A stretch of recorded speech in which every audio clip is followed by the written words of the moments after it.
ассалому алайкум, саломи гарму ҷӯшон ба ҳамаи ҳаводорони наворҳои мо. бардорои азиз, саломат бошед ки наворҳои моро тамошо мекунем. Мо ҳам ҳаракат мекунем ки айт ватан як ҳисси шуморо зиёдтар кунем. нисбати ватан, ишқи ватан дар дили шумо зиёдтар шава. Намегӯм ки пайдо шава, балки зиёдтар шава. И навора бародаро кардани набудам, неки маҷбур кардан. И рӯзои ахир боз нисбати рӯзои гузашта зиёдтар моро дар тамос мебиранд ва мо хо ба комментария, хо ба тариқи ватсап мо дигар мегӯянд ки и хеле навор бикун, хеле навор бикун. бародарои азиз, мо ҳамаи ҳастем ки ҳастем. Дидест ки на барои мисол диде ки саррумина ҳама при автол, ҳама при мо усто, мо саркор мена ба трактор, ба хоҷагӣ, деҳқонем. Деҳқон бародарои азиз, ва канали мо ҳам дар бораи ҳаёти шахсии худмон, дар бораи деҳқонӣ, дар бораи ватан, дар бораи ҳамие фақат дар байни блогерои тоҷикай ки вақте ки блогер шудӣ, як блог шудӣ, дар бораи як чиз навор карда бояд партоӣ.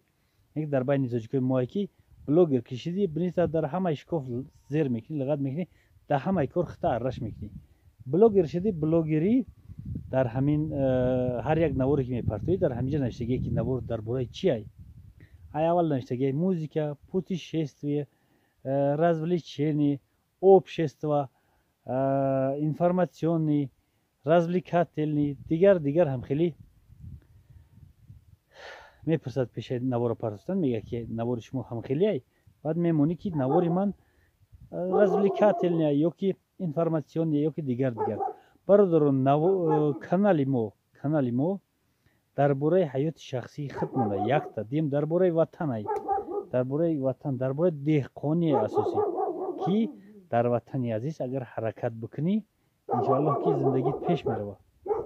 зебогии ватана, алафҳои ватана, ров, рошак, чикри, дигар ҳайвоноти нодир, табиати зебои ватана нишон медиҳем. бародарои азиз, ба ҳамин хотир мо гуфтем ки каналмона 2010 кушодем. вақте канала мо кушодем, дар ютуб тоҷик набуд.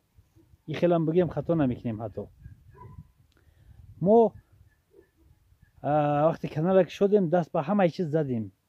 ҳар фикра кардем ки дар ҳамин бора блоги мо рафтан гира. Не ки ягонташ маъқул нашуд, на информатсияш, на развлечениеш, на дигараш.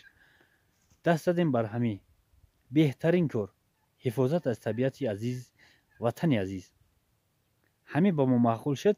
дид ман аввал хостем ки фақат барои як хоби барои худам ташкил кунам, фақат навор кунам, партовам, мардум бибинанд, ягон чиз дигар не. ишам мумкин ки мардуми атрофи худмон дидам ки не, тамоми Тоҷикистон бисёри мардум дӯстдори табиати зебои ватананд. барои ватан пазмон мешаванд дар ғарибӣ. ва ҳамин хел блоги худмонро кушод кардем, ҳаракат кардем. дидесте ки бародарои азиз, 3-4 сол шуд ки мо навор мепартоем. ай ҳами як ноҳия, ай ҳатто ай ду деҳа ҳам бигем мешавад, бисёртарш ай ду деҳа.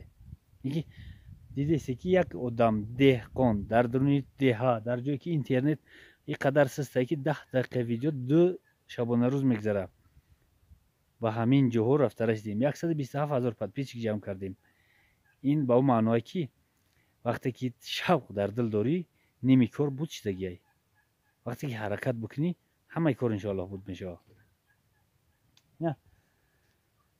ҳозир рафтем дар лави об, дастон ноштем. бародаро агар медидид дастоёна, мегуфте ки дастот ягон вақт тоза намешаванд.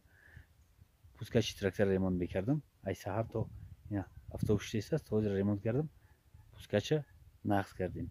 боз рӯз дигар насиб бошад, дар як ҷои дигараш мезанем. имрӯз барф буд, навори имрӯзаро дидӣ, саҳар чӣ хел буд. барф овшид рафт, зимин лояй, дар зимин кор накардем. ба ҳамин хотир дар ҳамин задем, бекор нашинем гуфта. ина бародари азиз, ҳамхелӣ гуфтам ку навори мо дар бораи асос дар бораи деҳқонии табиатай.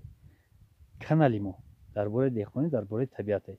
ба ҳамин хотир бародаро пеше навиштан ки бародар فلان درباره فلان چیز نوار بکن باید یا فکر کنی که همین نوار درباره چی همین کانال درباره چی ای همین آدم در یک گون چیزی خش ارش میکنه یک نوار اگر مو درباره مثال درباره یگان چیز دیگر اگر کرده باشیم در هم باره بوکی در هم باره یک نوار گپ نیست میکنیم درباره همون نیکی ما رو نکشه برادر هر طرف وقتی ما خوش به خاطر زیبایی طبیعت مونه به خاطر وطن عزیز شما رو هم دعوت میکنم وطن دوست بداری که این یک قرض در کلای ما و در آخر بچه ها گفتنی هستم که یک برادر ما در خارج هم باشه یعنی وطن دوست نیره میگن مرده که وطنش دوست میداره نمیدونم یک جای تاجیکستان باور کنی برادر عزیز نمیدونم که یک جای تاجیکستان در یک جای تاجیکستان تولد شدگی همین قشنگ میدونم که تاجیکه در خارج هم باشه در یک جای هم باشه سلامت باشه ای همون جای بودگیش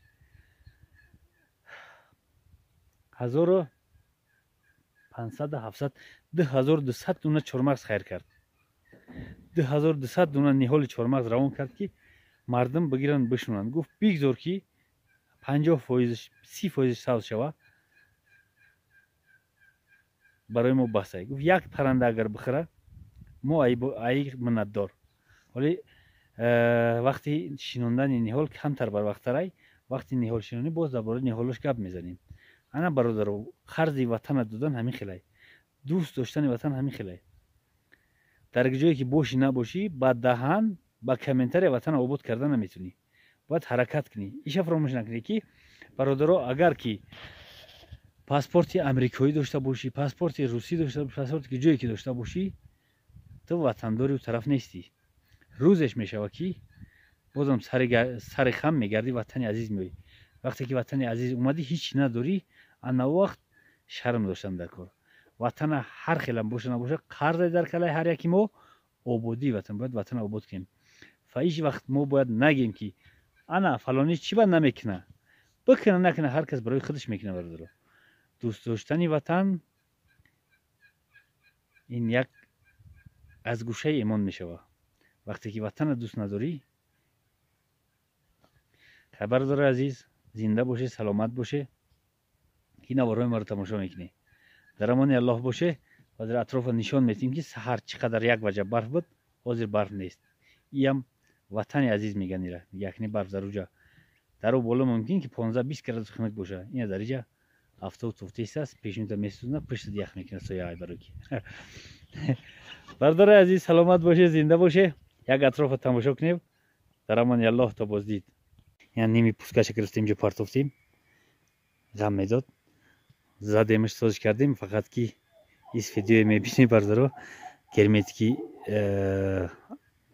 строительный نبود دیگر حمله شدیم اینش پریکلات که خیر خیلی حرکت کردیم مونده است برای ما برادرها بیلش سوز کردن و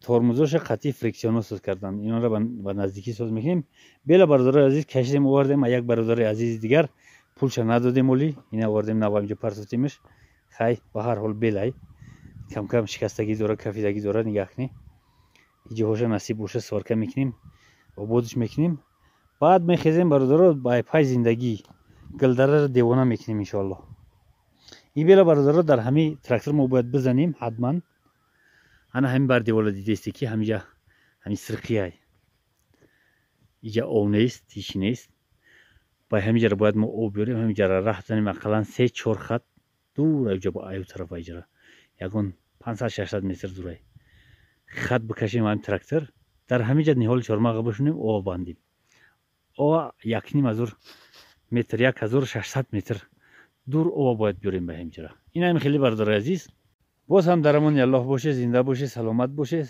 تا بازدید